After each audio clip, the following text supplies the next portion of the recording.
Hello. Hello. If we could actually just get Cannibal Corpse to let me like use I Come Blood or like Strangled, Raped, and beaten, strangled, beaten, and raped, like for our intro, I would just do that. But I have to use the blasty beats. The blasty. I still need to see if I can how much it would be to get Roots Bloody Roots. You know what we need to do? We need to go to Canadian Carcass. That's not a real band, but it'd be cool if there was a Canadian cover band of Cannibal Corpse called Canadian Carcass.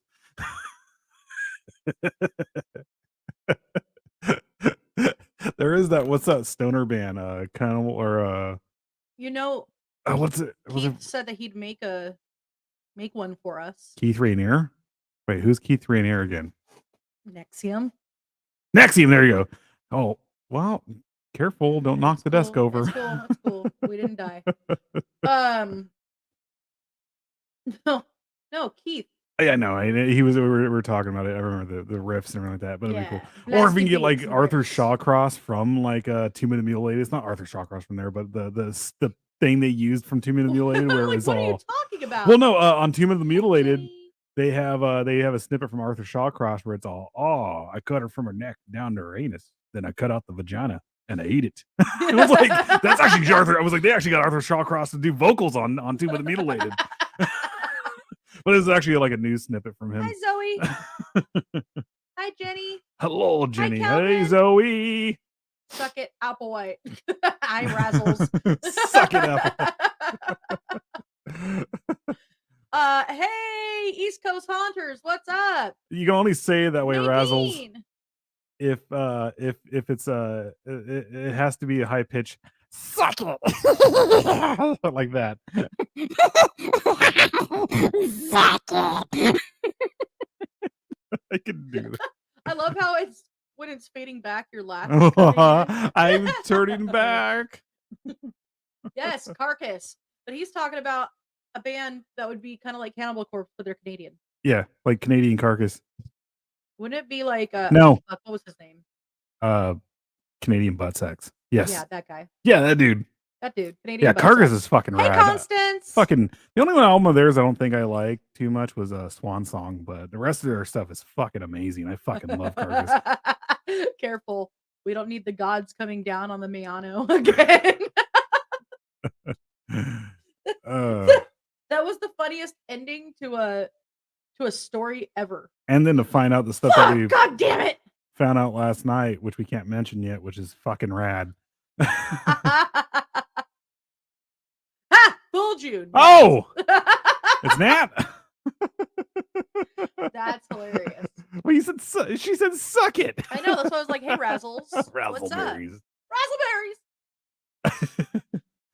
But isn't that cool, Nat? That what we found out last night with a certain thing and a certain stuff and certain stuff and stuff and stuff with a certain stuff. We can't mention it yet. That's why. It's so rad, though. That was the most confusing conversation he's ever had with himself. I'm literally talking to you. You said Nat. I'm talking to everybody. I don't know. The edibles kick in.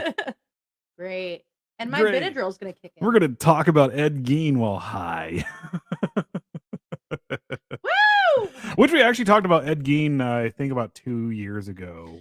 And it's time to cover him again. Well, he's a fun one. I mean, I know everyone gets annoyed with me because I keep wanting to cover Edmund Kemper, which actually technically be the third time if we cover Edmund Kemper. But yes, people can go to the website and see, though. Yeah, go to our website. Buy our shit. Buy our shit now. Do it now. Oh God, I told Bob Berto which hopefully he'll come over tomorrow night. One of my friends. Shit, Renee. Yes, one of my friends. One of my long time friends. The dude knows a lot about like obscure movies and stuff like that, horror movies. And he put up something about Caligula, and I was like, dude, we're trying to get that movie on our website somehow. I was like, the triple X version if we can. Right. Okay, here we go. Yes. So, it's like I wanted DC, guys. I don't know why I wanted blue, but hey, that's the color it is in your veins. Right? I'm blue. I'm a Barbie, and I'm Labudee labudai. Labudee labudai. So I hate blue. It's not one of my favorite colors. Oh, you're not late, dude. I'm a big fan of. Hi, Dizzy. I'm a big fan of purples. Are you feeling better? Yes, I hope you're feeling better, dude. I mean, not the other thing because that's bad. Yeah, But I know you were sick too. but yeah, I'm a big fan of purple, red, and blue, or red and blue. I hate blue, but I really know red and black. We got it, but I don't think the triple X one.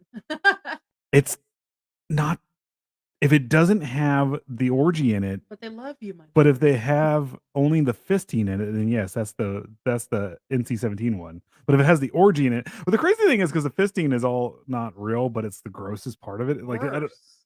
no, it doesn't show it. It's not real. It's actually part of the movie. Yeah. Yes, X is, but what does the fox say? Yes. Purple, red, and black are my colors, go-to colors. Oh yes, Constance. Purple, red, I and love. black. Yeah, those are mine. I absolutely. Green. I love that. I like the rusty blood color, and I really like the deep reds and stuff like that. I don't know. I have a thing for them. Green, purple, and black are my go-to colors. Yeah. Are you shocked? No, I've known this for years. Not you, them. Oh fuck, dude. Oh wow. Yeah, no, that's shitty, dude. They, I mean, we don't have to talk about life. I was gonna say, did they give you a breathing treatment or anything? But Yes. you know. So let's get into Ed Gein. let's get into what he did again. I'd say we are all in our red phase at the moment. I'm always green. I like reds. I'm sorry. That's if you've seen any flyers on the sites and stuff like that. That are red and blue. That's red and they're like the punk rock magazines. That's all me. I like the zines and I like reds and I like everything to be like like distorted and everything. It's fun. See, I'm this crazy person. Yes. That's like, I need neon colors everywhere. She needs everything to be Batman Forever. I mean, look at this. The Year of the Bunnies. Isn't that rad? Okay, the way I do things, and I know maybe it's because this is probably like me being a little stoned right now, but the way I do things, I like to see like I see perfection in imperfections, if you understand what I'm saying here. So I like dirty sounding music.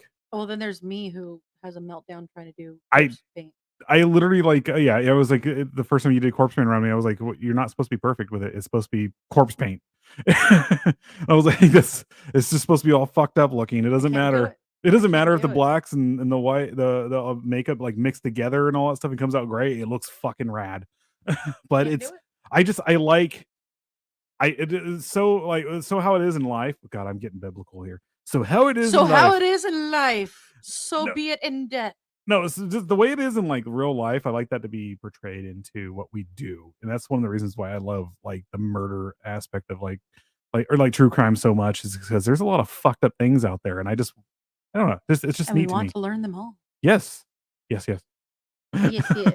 So Ed Gein. Yes, we. Speaking of a fucked up individual, So let's start off with. would you say he is trigger like warnings. the father of like the macabre when it comes to like serial killers? Because there's a brutal side of serial killers, but then there's this guy who is like straight up, I think, the definition of macabre.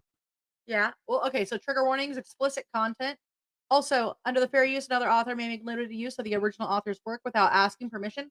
Pursuant to 17 U.S. Code 107, certain use of the copyrighted material for purposes such as criticism, comment, news reporting, teaching, including multiple copies for classroom use, scholarship, or research, is not an infringement of copyright.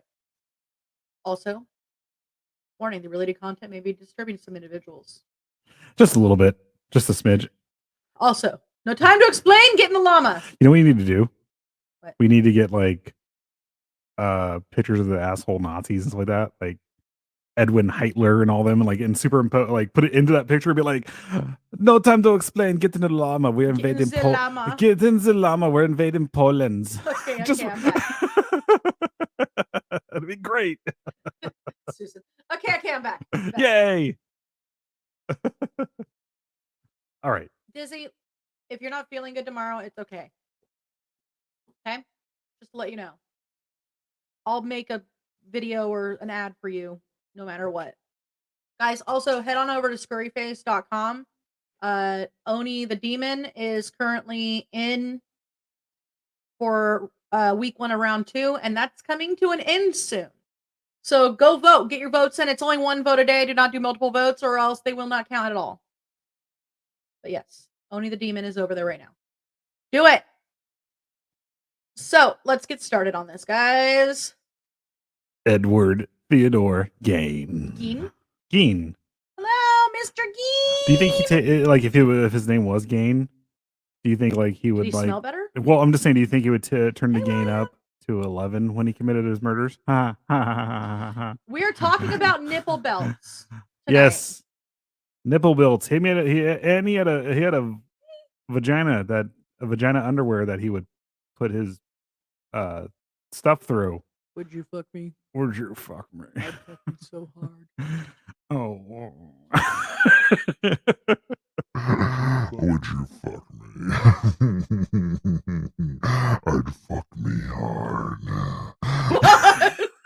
Okay, that was really gross. I'm gonna be creepy, guys. Yes. I'm fucking serious about this. Of course, man. Of course.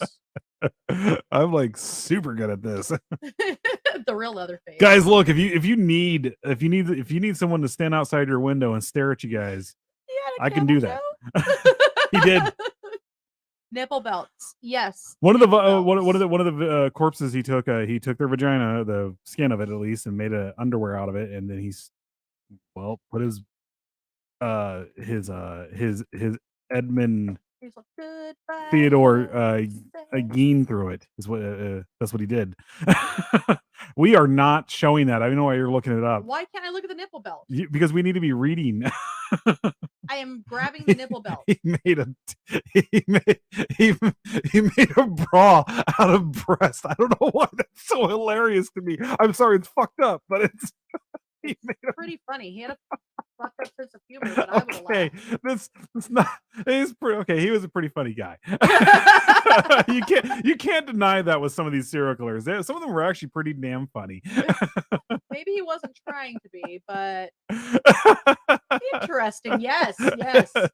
And he made a bra out of titties. That's fucked up, man. Oh, we just got demonetized and everything. He's laughing his ass off. All right, I'm gonna say trigger warning. Explicit content. Definitely trigger warning. This is the infamous nipple belt. This is the infamous. We can't show the bra. Man. No, we can't. We can't show the bra. But we can show the infamous nipple belt. Yep. Just make a bra out of titties. Yep. What the butcher fuck, of Plainfield. Man? I'd make the JJ binoculars. Yeah. Just Sarah, there tends to be some mustaches on your binoculars. Oh, that's a vagina. Binoculars. This is what happens when we all get together. We're like, if we were Ed Gein. So he was born August 27, 1906. He passed July 26, 1984. He was also known as the Butcher of Plainsville or the Plainsville Ghoul. He was an American murderer and body snatcher. Yes. His crimes committed around his home in Plainsville, Wisconsin, gathered widespread notoriety in 1957 after authorities discovered that he had exhumed corpses from local graveyards and fashioned trophies and keepsakes from their bones and skin. Gein also confessed to killing 2 women, tavern owner Mary Hogan in 1954 and hardware store owner Bernice Warden in 1957. So they're kind of gauging this like as if they left him out. He would have definitely been a serial killer because he wouldn't have stopped. That just doesn't look sturdy. No, I don't know. He was I bet you it probably was. Hey, nipples are sturdy, man. Yeah. They take a beating. Well, a Kevlar or a vagina Kevlar or a body armor made out of vagina skin probably would, because that takes a beating. Hey, Angie. Hi, Angie. Yep, we were just talking about vaginas. That's Vaginas. Correct. Vagina. Happiness. Happiness. Vagina. We We show off nipple belts and everything like that, and our viewership is going up right now. People are like, "Hey, We were talking about keepsakes. his name is Ed, and he loves to dance with the dead." Do do do do do do do. Mr. Gein, Mr. Gein, let me out of here! let me out. Dance with the dead in my dreams. Hey, Star. Sorry. I'm off key. Yes, dead skin mask. All right. All right. So,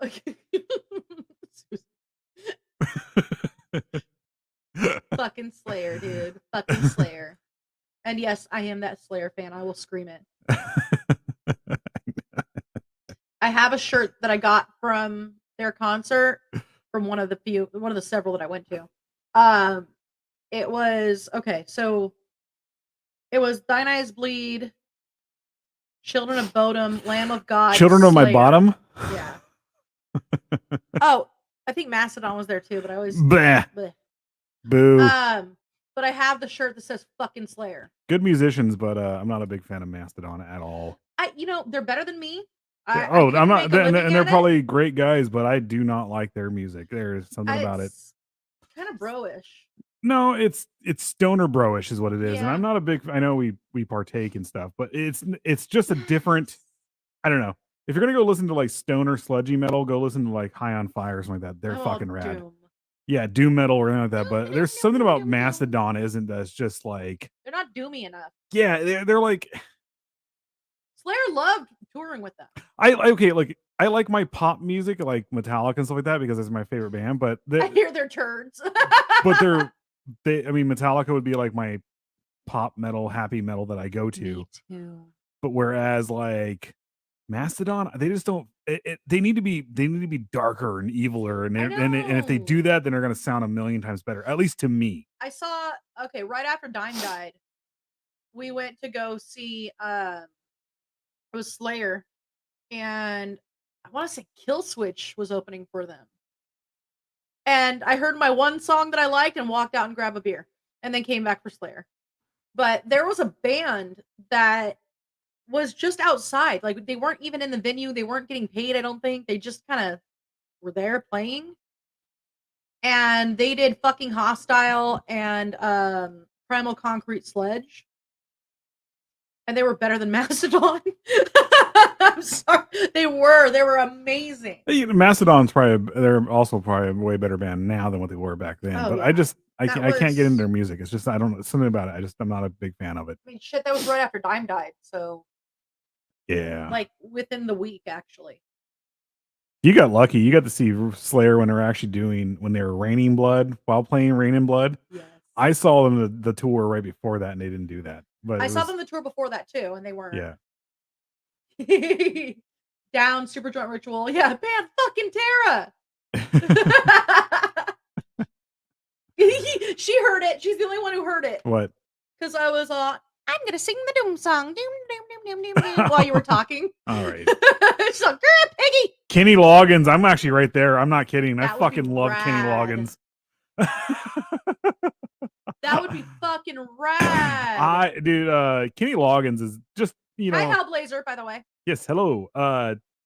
The whole fucking Top Gun songs. It's so good. I also would go see what's his face who did the soundtrack to the Transformers. What's his name? Oh, Stan Bush. Stan Bush. I would fucking love to see Stan Bush. I Absolutely. had the chance to, and I didn't get to, but I met him. Yeah, and he's so nice. I know. I got to see Journey, which was fucking rad, and that was actually I'm so a sad good about show. not being able to go Terrible to that. person I went and saw it with, but I was able to ignore that dumb bitch and then like just listen to the music. I would absolutely love to go see Journey and Toto. Oh, Journey's not playing with REO Speedwagon. They are having issues within the band.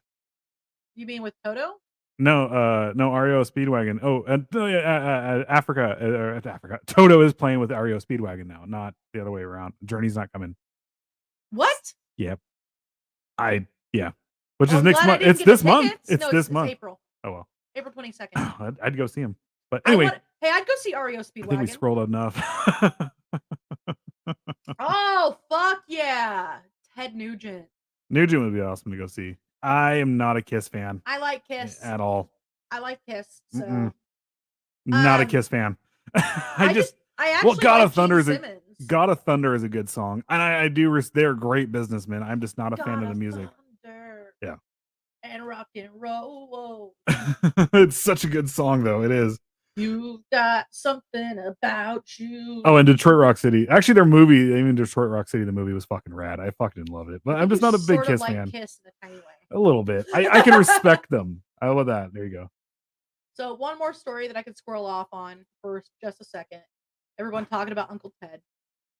Who's Uncle? So, my grandfather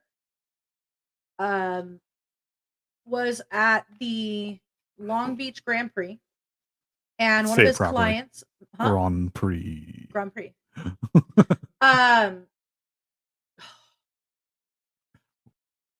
Foreigner is playing with Loverboy.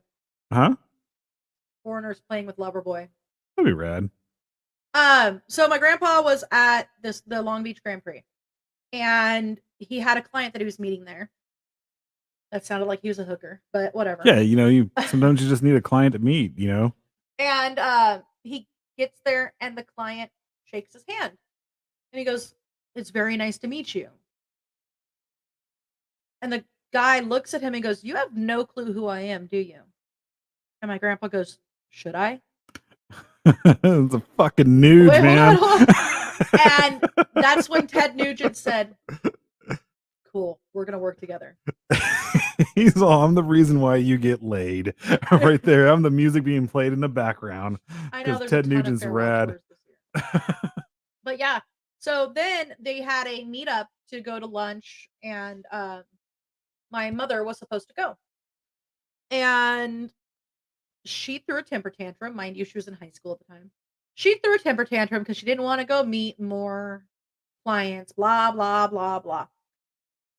It was fucking Ted Nugent. And it's fucking Emilio Estevez himself, the mighty duck. And I was like, Emilio! But like, I guess so Ted grabbed a couple things, signed it, and said, "Hey, give this to your daughter." It's just nudie pics of him, just Right, like with the foxtail on and nothing else, and just cock out. He's all, "Give this to your daughter. Don't open it." Wingo Tango. I dare say that the fucking nude is like he is one. Right. He is one of the handful of guitarists that really made it like fucking. I guess the only way to say it to be a lead guitarist, to be fucking sexy and stuff like that, to be a lead guitarist and stuff like that. That's because he was that fucking dude, man. It's the hair, I'm telling you. The hair, the fucking everything, the attitude that he has. Like, he's such a cool dude. I would love to go to his ranch. I would love to go shoot with him and just hang out with him all day long. And like drink beer and eat whatever. He's never drank in his life. He's he's been sober his entire life. But he serves beer at his ranch. I don't know. He does. Oh no, he's not. Yeah, he's not against it, but he's never touched drugs or anything. After Alex Jones used Stranglehold. Oh well. You know what though? Okay, look, I'm a huge fan of Fleetwood Mac. Yeah. And there was a certain politician, I'm not going to mention, that used their song "Don't Stop" as their campaign slogan. I don't really like that song anymore, but I still love Fleetwood Mac. It honestly, yeah. I mean, half the bands I listen to have the exact same opposite politics of me. I'm not going to sit there and be like, not to like lecture. We don't get into politics. We don't get into politics, but man, it is what it is. People are going to use their songs wherever. Hey, you know what? Can't get away from it now. That's cool. I don't care. I don't care if anybody has a different opinion than me. The Star Spangled Banner. Yeah. Fuck yeah, they did. Both of them. Oh my God. I am so sad that I was never alive during Hendrix. I never exhaled. Yeah. Right? should we go to commercial before we even get into that, Gein? No. Let's just go. Oh, I guess we should. Yeah, but we should go to commercial. It's been 30 minutes. I read a little bit about him. Gosh. Definitely going to be a two-parter. We'll be right back, guys.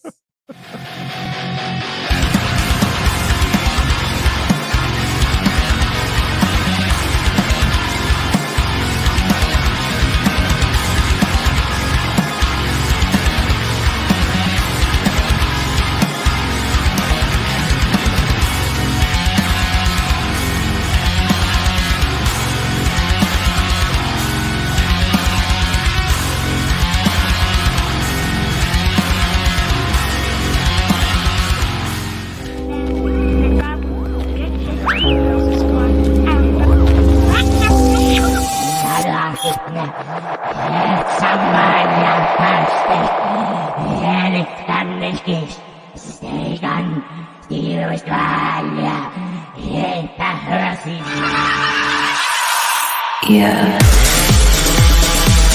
Hello, all you beautiful people out there. It's your boy Sloopy.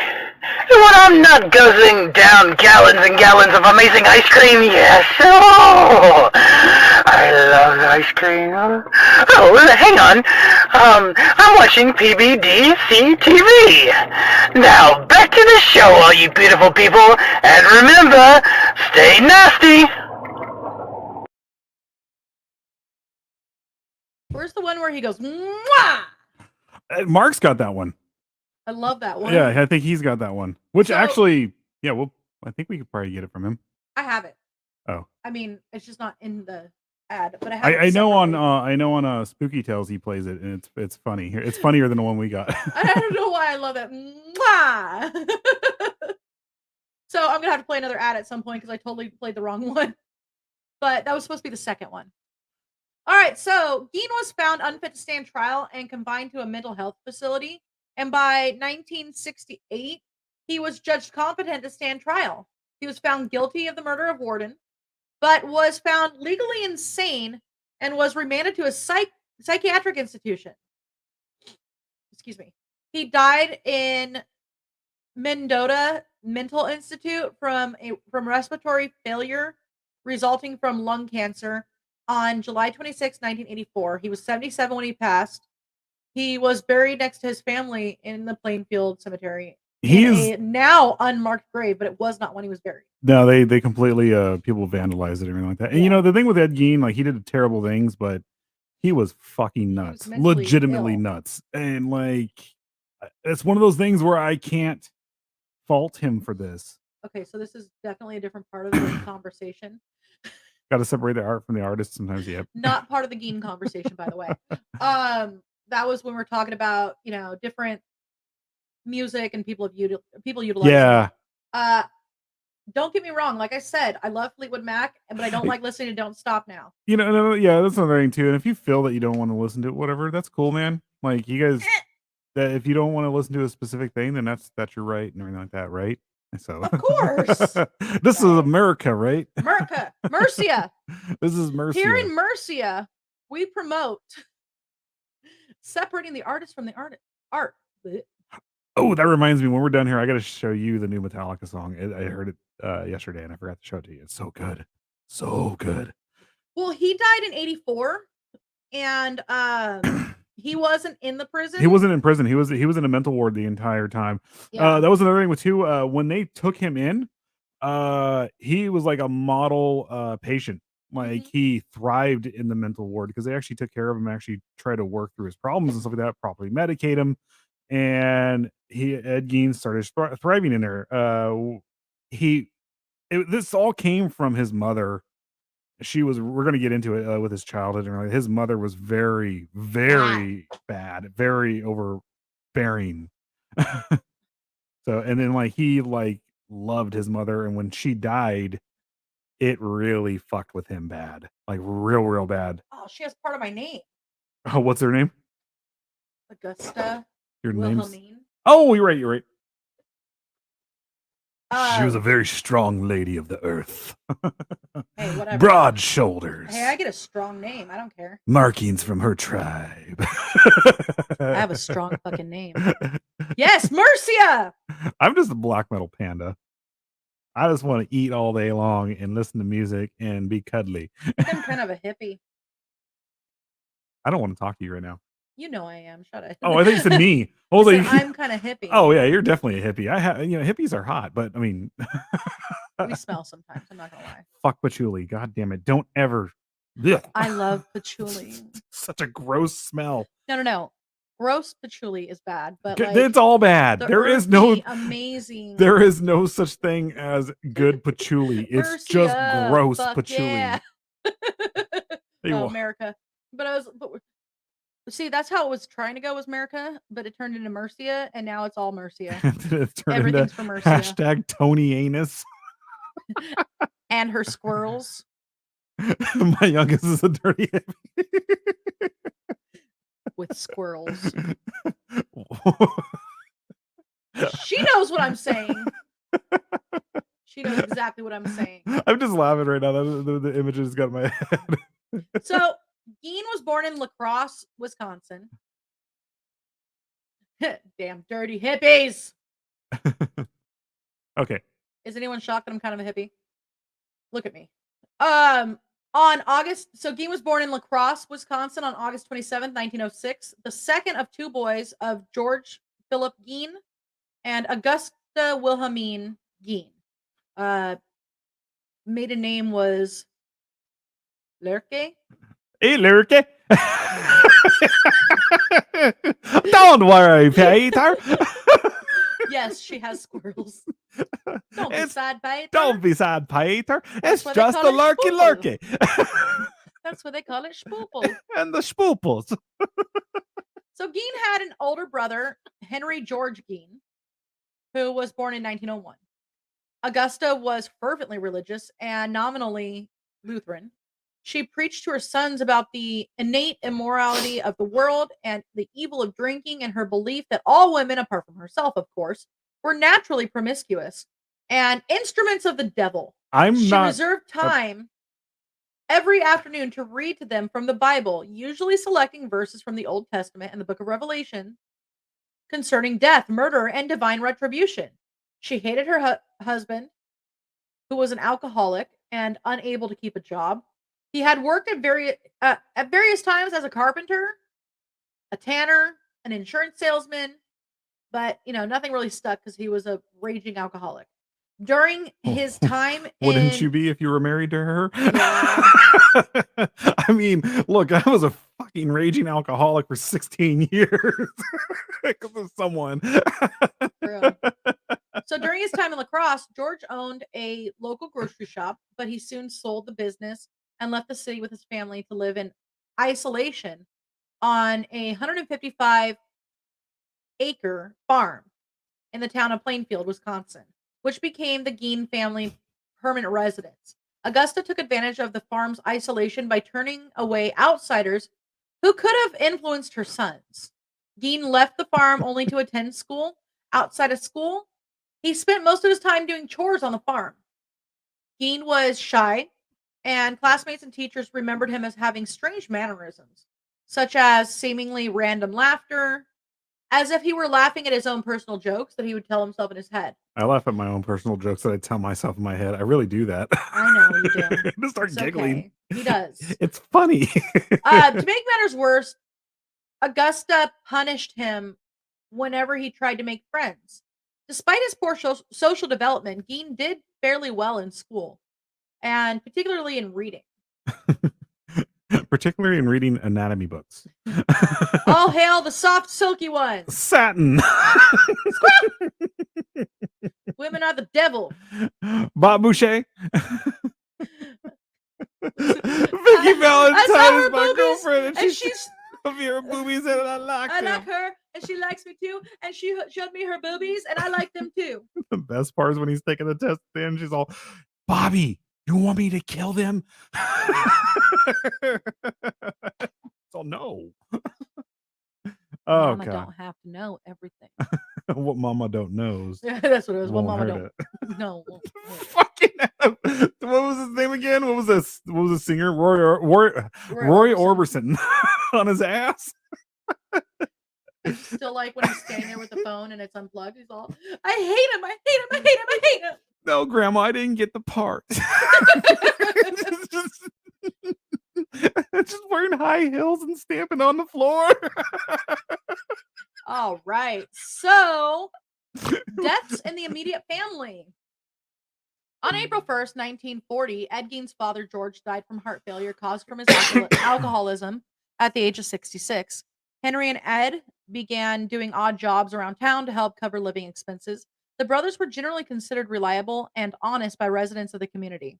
While both worked as handymen, Ed also frequently babysat for neighbors. Oh. Huh.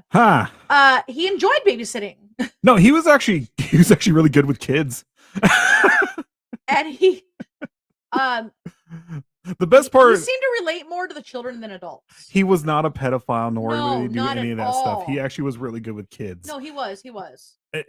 Yeah. He enjoyed babysitting, seemed to relate to the kids more easily than the adults. Henry, his brother, began dating a divorced mother of 2 and planned to move in with her. He worried about his brother's attachment to their mother and often spoke ill of her around Ed, who would respond with shock and hurt. On May 16th, 1944, Henry and Ed were burning away marsh vegetation on the property. The fire got out of control, drawing the attention of the local fire department. By the end of the day, the fire having been extinguished and the firefighters gone, Ed reported that his brother was missing. And with lanterns and flashlights, a search party for Henry went out, and his body was found dead, lying face down. Apparently, he had been dead for some time. It appeared that the cause of death was actually heart failure. They say it was heart failure, but they're actually suspecting this might have been his first kill. Maybe because he was talking bad about Mama. Yes. No, exactly. And they got away from everyone else, and that's when stuff happened. But there's nothing there's probably nothing they really saw on him other because he was also in the middle of a fire too. Yeah. So Well, Mama don't want, no, it won't hurt Mama. Gatorade. Water sucks. It really, really sucks. God damn it. This is gonna be all night. So it was later reported by biographer Harold. Where are you at? Schechter. Schechter, damn near Rector. that Henry had bruises on his head. The police dismissed the possibility of foul play, and the county coroner officially listed it as asphyxiation. It's just heads ripped off. Oh yeah, it was asphyxiation. It was. Yeah. He has no I got face. the black lung pops. Pop. He's just dead right there. Face ripped off, and it's the skin turned into clothing. And they're like, "Oh yeah, he died of heart failure." Well, basically, he was like, "This is not my problem." The authorities accepted the accident theory, but no official investigation was conducted, and there was no autopsy that was performed. So, questioning Ed Gein about the death of Bernice Warden in 1957, state investigator Joe Wilimovsky brought up questions about Henry's death. George W. Arndt, who studied the case, wrote that in retrospect, it was possible and likely that Henry's death was the Cain and Abel aspect of the case. Gein and his mother were now alone. Augusta had a paralyzing stroke shortly after Henry's death, and Gein devoted himself to taking care of her. Sometime in 1945, Gein later recounted that he and his mother visited a man named Smith, who lived nearby and purchased straw. According to Gein, Augusta witnessed Smith beating a dog. A woman inside the Smith home came out and yelled at him to stop, but Smith beat the dog to death. Augusta was extremely upset by the scene. However, what bothered her did not appear to be the brutality towards the dog, but rather the presence of the woman. Augusta told Ed that the woman was not married to Smith and so had no business to be there, and angrily called her Smith's harlot. What a whore. Just joking. What a cunt. Yeah, no, what a cunt. Seriously. She had a second stroke soon after. Good. Her health deteriorated rapidly. She died on December 29th, 1945, at the age of 67. Ed was devastated by her death.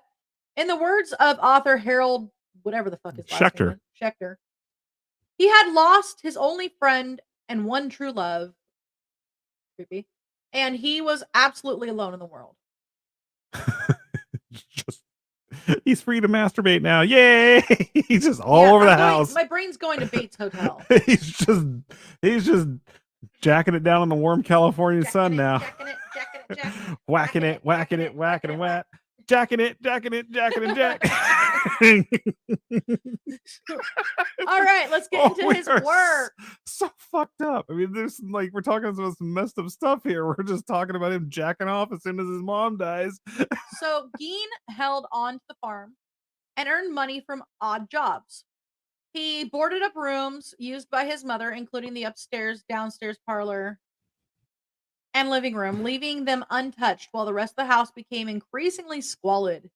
These rooms remained pristine.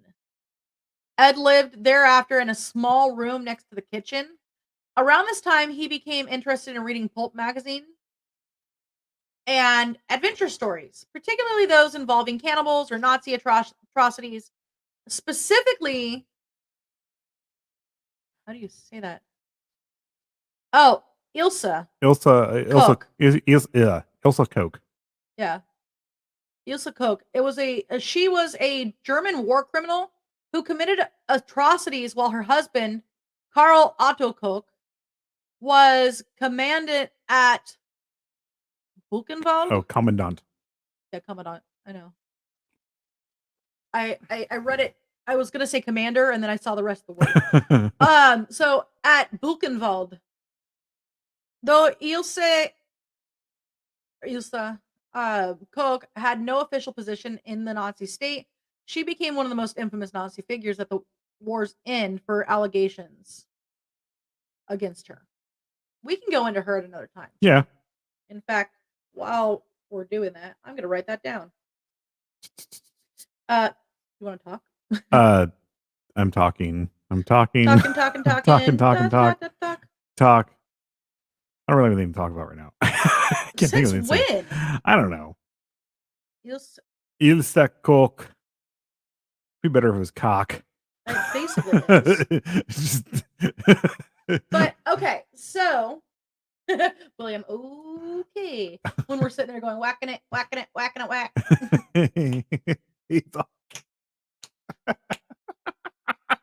Wow, babe. Oh. All right, so here we go, getting to some of the nitty gritty. Getting into some of the dirty stuff, guys, right now. It's gonna be real nasty. So I do want to just put this out there one more time. Where's our happy fun warning?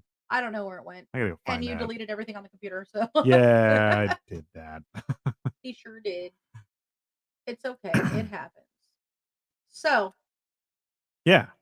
Let's get back. Should we play a commercial before we get into the play crimes? A commercial. All right, we'll be right back.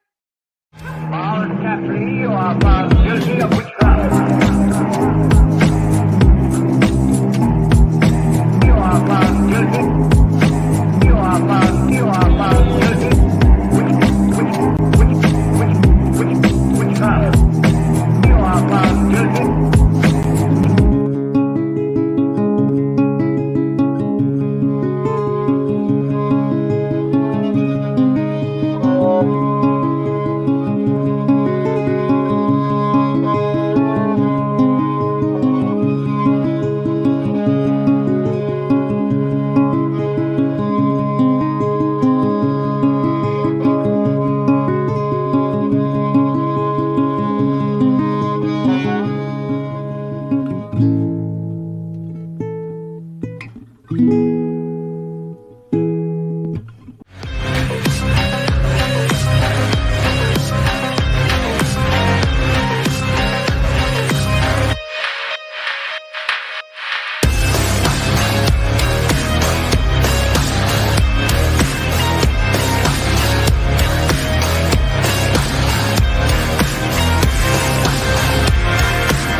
All right. Eyeballs deep in nips. Yeah. All right, here we go. Crimes. On the morning of November 16th, 1957, Plainfield hardware store owner Bernice Warden disappeared. Caught him whacking it in front of a deer. In her tool shed. In her tool shed. See, he got real out of hand with the whacking it after his mom died. Okay. Anyway, a Plainfield resident reported that the hardware store's truck had been driven out from the rear of the building around 9:30 a.m. The hardware store saw few customers the entire day. Some area residents believed that this was because of deer hunting season. Bernice Warden's son, Deputy Sheriff Frank Warden, probably not good to do that. Do what? To the sheriff. He murdered a sheriff's mom. Oh. So there you go. Bernice Warden's son, who was Deputy Sheriff Frank Warden, entered the store around 5 p.m. to find the store's cash register open and bloodstains on the floor. Frank Warden told investigators that on the evening before his mother's disappearance, Ed had been at the store and that he was to have returned the next morning for a gallon of antifreeze. A sales slip for a gallon of antifreeze was the last receipt written by Warden on the morning that she disappeared. On the evening of the same day, Gein was arrested at a West Plainfield grocery store. The Washara County Sheriff's Department searched the Gein farm. Yay, Stephen P. Kitty Cat's here. What? Stephen P. Kitty Oh, Cat. I'm going down there. Them two boys were whacking it in my tool shed. Yep. One is the loneliest number. It's just That song is so weird. Two can be as lonely as one, but the loneliest number is the number one. well, I mean, but okay. Yeah, it's weird. What about a thruple? There's always one person that's left out. Yep. So, he was spotted out by the coop choking his chicken. It was hardcore, man. Driven out the rear. he was fucking hardcore. Kitty man. Fran! Ah, Stephen P. Kitty Cat, Mao. It's all good. It's okay. No worries at all. We went on at 7:30, so Yeah, so we're here for a minute. a Washara County Sheriff's deputy discovered Warden's decapitated body in a shed on Gein's property, hung upside down by her legs with a crossbar at her ankles and ropes at her wrists. The torso was dressed out like a deer. She had been shot with a .22 caliber rifle, and the mutilations were made after death. So real fast, there's a story that that's going around about Ed Gein. Is with that like one of the things he did. He had a friend. It was like a kid or something like that, and they would go over to the house for dinner and stuff like that. And he brought over. But that didn't happen. It didn't. I thought it did. He brought over venison chili, and the people. Basically, okay, so the story was he brought over venison chili, and they all ate it, and it was good and whatever. And the next day, or a couple days later, he saw the same family. And the father was like, "Man, it was some good venison chili. You got to give me the recipe." And he's all, "I've never killed a deer before in my life." I don't think that was a real story. I don't think it was either. But it was just like it was. I think it was in the movie they because did he this. didn't have many friends and he wasn't allowed to. Oh, since the I think I'm frozen. no, everything's good. Mm-mm. We're good. Okay. See, yeah, That's so weird that it's frozen here. it just does that on your phone sometimes. Anyway, It's But- frozen very poorly too. Kitty. Yeah. I don't know how true that is because, as far as I know, I he believe was it. not a cannibal. No, I think he did doing a couple acts of cannibalism. Well, He might have. could have. He could have. So, searching the house, the authorities found a whole. You know what? Let's do this real fast, guys. Huh. Just to make sure. Massive trigger warning. Okay. Here we go. They found a teddy belt. Searching the house, authorities found whole human bones and fragments, a wastebasket made of human skin, human skin covering several chairs, skulls on his bedposts, female skulls, some with the tops sawed off, bowls made from human skulls, a corset made from a female torso, skin from shoulders to waist, legs made from a human skin or human leg skin, masks made from the skin of female heads. What are you doing? Oh, sorry, I was getting comfortable. Um, I'm fat. I'm sorry. masks made from the skin of female heads. Mary Hogan's face mask in a paper bag. God. Mary Hogan's skull in a box.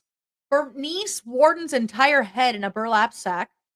Bernice Warden's heart in a plastic bag in front of Gein's potbelly stove. Well, there it is. Yeah, he was. 9 vulvae There you go. in a shoebox. Vaginas in a shoebox. And Vaginas. hold on, babe. Gosh. Sorry.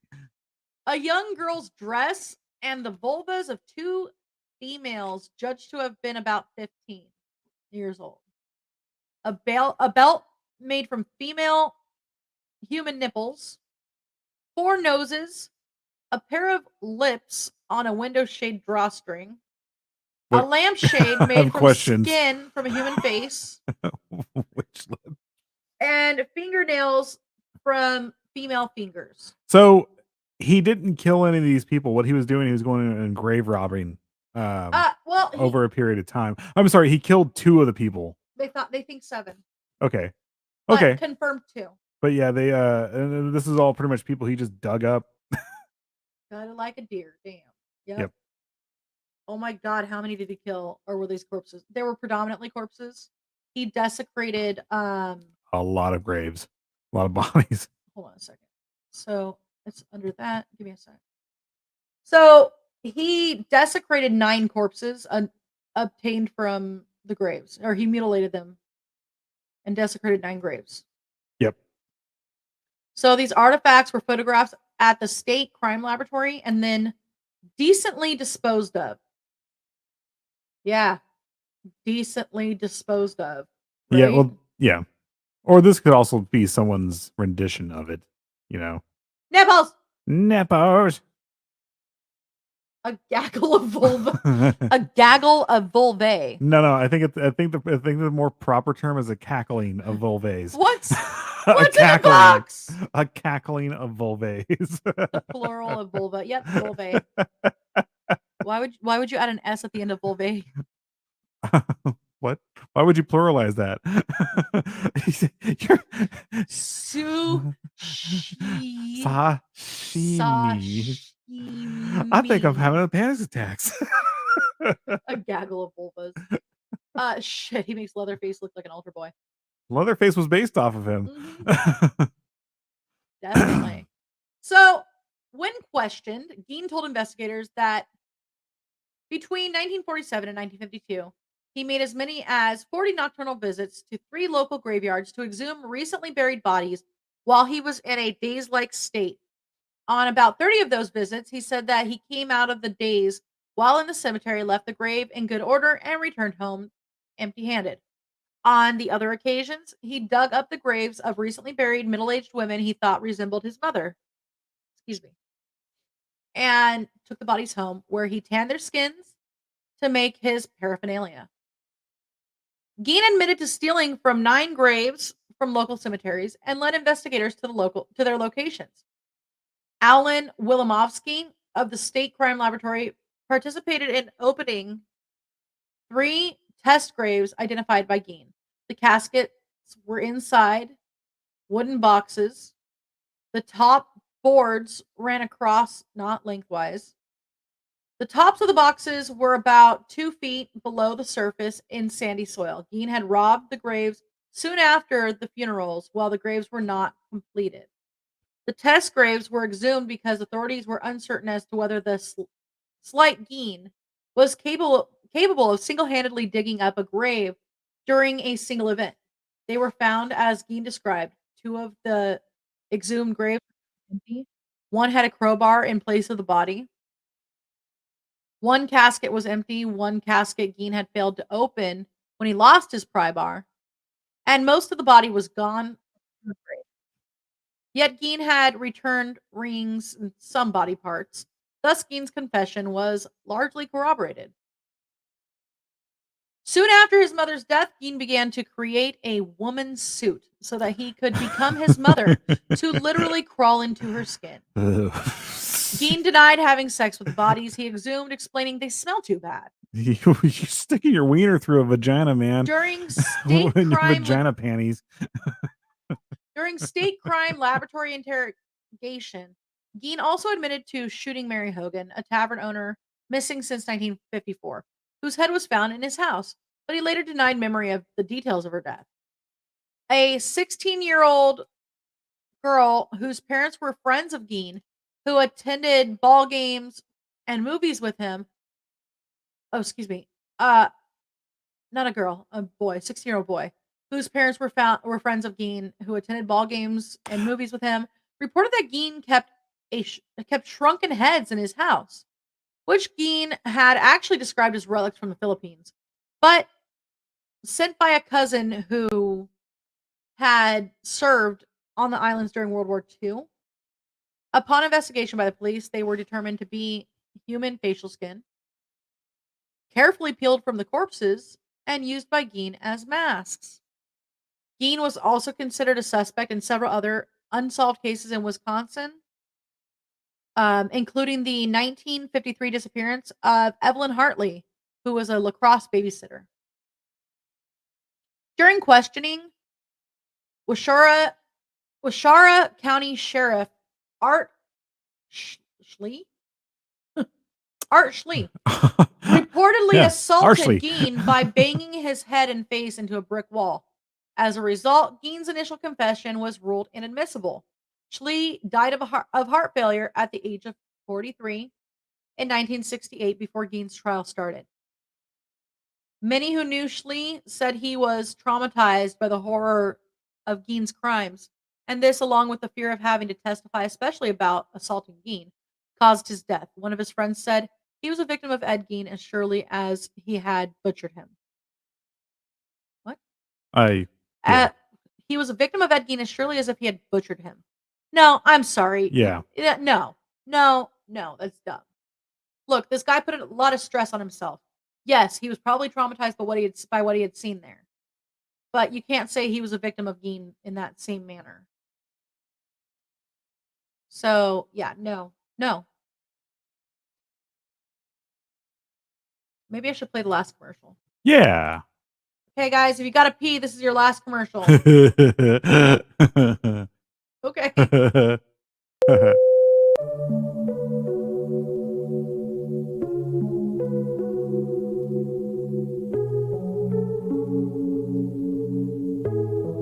book you are about to read details the tragedy that befell the small town of Riverside, Ohio in 1985. For its residents, an idyllic fall evening at the annual Founders Day Festival became a nightmare.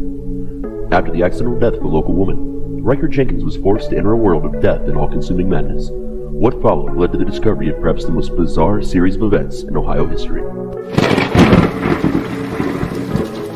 Despite the ongoing investigation of the 30-year murder spree that followed, the police remain baffled. While eyewitness accounts claim to have seen a suspicious mind looking near the scenes of various murders, no suspect was ever apprehended.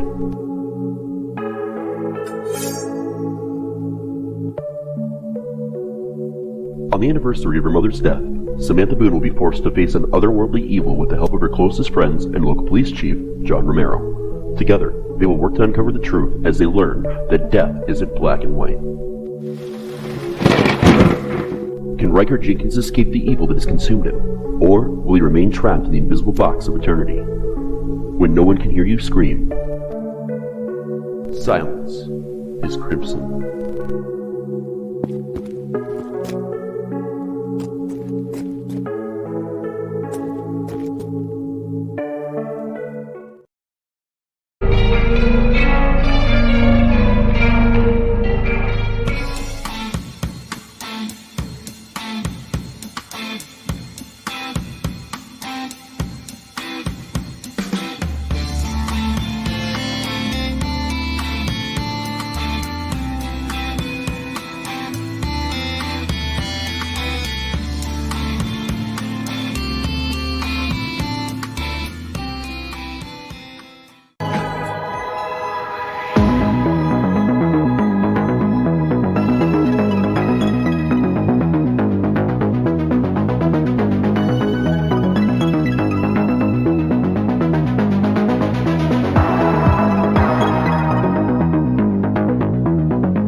This is Professor Edgar Fluffosaurus from Spooky Tales with Steve the Cat, and when I'm not hosting Monster Chat or knocking down small Japanese cities, I'm watching PBDC TV.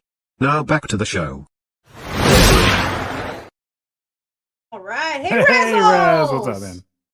Razzle, suck it. Yeah, I know that book. All right, let's get back into this. So, the trial. On November 21st, 1957, Gein was arraigned on one count of first-degree murder in Washara County Court, where he pled not guilty by reason of insanity. Gein was diagnosed with schizophrenia and found mentally incompetent, thus unfit for trial. He was sent to the Central State Hospital for the Criminally Insane, now called Dodge Correctional Institution, a maximum security facility in Waupun, Wisconsin. Waupun. That's a whopping Wisconsin right there. Excuse me. And later transferred to Mendota State Hospital in Madison, Wisconsin. In 1968, doctors determined that he was now mentally able to confer with counsel and participate in his defense. Yeah, because, I mean, that's how schizophrenia works, right? Yeah, right? The trial began on November 7th, 1968, and lasted 1 week. That's it. A psychiatrist testified that Gein had told him that he did not know whether the killing of Bernice Worden was intentional or accidental. Gein had told him that while he examined a gun in the store, the gun went off, killing Worden. Gein testified that after trying to load a bullet into the rifle, it discharged. He said he had not aimed the rifle at her and did not remember anything else that happened that morning. At the request of the defense, Gein's trial was held without a jury, with Judge Robert H. Gulmer presiding. Gein was found guilty by Gulmer on November 14th. A second trial dealt with Gein's sanity. After testimony by doctors for the prosecution and defense, Gulmer ruled Gein not guilty by reason of insanity and ordered him committed to Central State Hospital for the criminally insane. Gein spent the rest of his life in a mental hospital. Judge Gulmer wrote, due to prohibitive costs, Gein was tried for only one murder, that of Mrs. Worden. He also admitted to killing Mary Hogan. Yeah. Sorry. Ugh. What? Oh, sorry. I said hey to everyone at the same time. I'm efficient. So, the fate of Gein's property, Gein's house, and apparently it went up in acreage, by the way, because it was 155. It's now 195 acres, 195 acres. His property was appraised at that's cheap. At 4,700, which was only the equivalent of 44,000 in 2021. His possessions were scheduled to be auctioned on March 30th, 1958, amidst rumors that the house and the land it stood on might become a tourist attraction. Early in the morning of March 20th, the house was destroyed by fire. A deputy fire marshal reported that a garbage fire had been set about 75 feet from the house by a cleaning crew who were given the task of disposing of the refuse. The hot coals that were recovered from the spot of the bonfire, I guess that's how they determined how it was started. They were supposedly burning the refuse, but the fire did not spread along the ground from that location to the house, so arson is obviously suspected. But the cause of the fire was never officially determined. It's possible that the fire was not even considered a matter of urgency by the fire chief. Yeah. Because the fire chief was her son. Was Bernice Worden's son. Yeah. Gein's last victim. So when Gein learned of the incident while in detention, he shrugged and said, just as well. Gein's 1949 Ford sedan, which he used to haul the bodies of his victims, was sold at auction for $760, which would be the equivalent of $7,100 in 2021, to a carnival sideshow run by Bunny Gibbons. Gosh, I can't talk. It was an American fun fair in the 50s, based in and around Rockford, Illinois. And he charged people 25 cents to see it. Which is the equivalent of $2,000 a day. I was kidding. No. We don't need no water, let the motherfucker burn. Yep. So Gein's death. Gein died at the Mendota Mental Health Institute due to respiratory failure secondary to lung cancer on July 26, 1984, at the age of 77. Over the years, souvenir seekers chipped pieces of his gravestone at the Plainfield Cemetery until the stone itself was stolen in the year 2000. It was recovered in June of 2001 near Seattle, Washington, and was placed in storage at the Waushara County Police or Sheriff's Department. The gravesite itself is now unmarked but not unknown. Gein is interred between his parents and brother in the cemetery. You want to get into pop culture? No, I think we're done. I think people know enough about the pop culture of Ed Gein. Yeah. Yep. All right, guys. Well, thank you for joining us for a massive squirrel out. Yeah, right? That stuff would be. Yeah. Oh, I'm hoping that when we go down to go see Emperor, we might be able to stop off at the Museum of Death again. Yeah. I Maybe. took 3 days off. Yay. So yeah, we're gonna be down there for a little bit, but that's not till June or July. Yeah. And all right. So again, thank you for joining us tonight. I gotta go to bed because I gotta work in the morning. Yay, adulting. Yay. And I was just told the other day, you're getting more hours. Yay. I thought I was getting called in for them to say, hey, we're cutting back hours, blah, blah, blah. And they're like, hey, so like the hours are changing. And I was like, oh, okay. I get it. In my head, I'm like, oh, I'm going to get to sleep in. We're going to give you more hours. Cool. More money. Job security. All right. Thank you. Thank you. Have a wonderful night, everybody. Later. Thank you for joining us. Bye. Bye.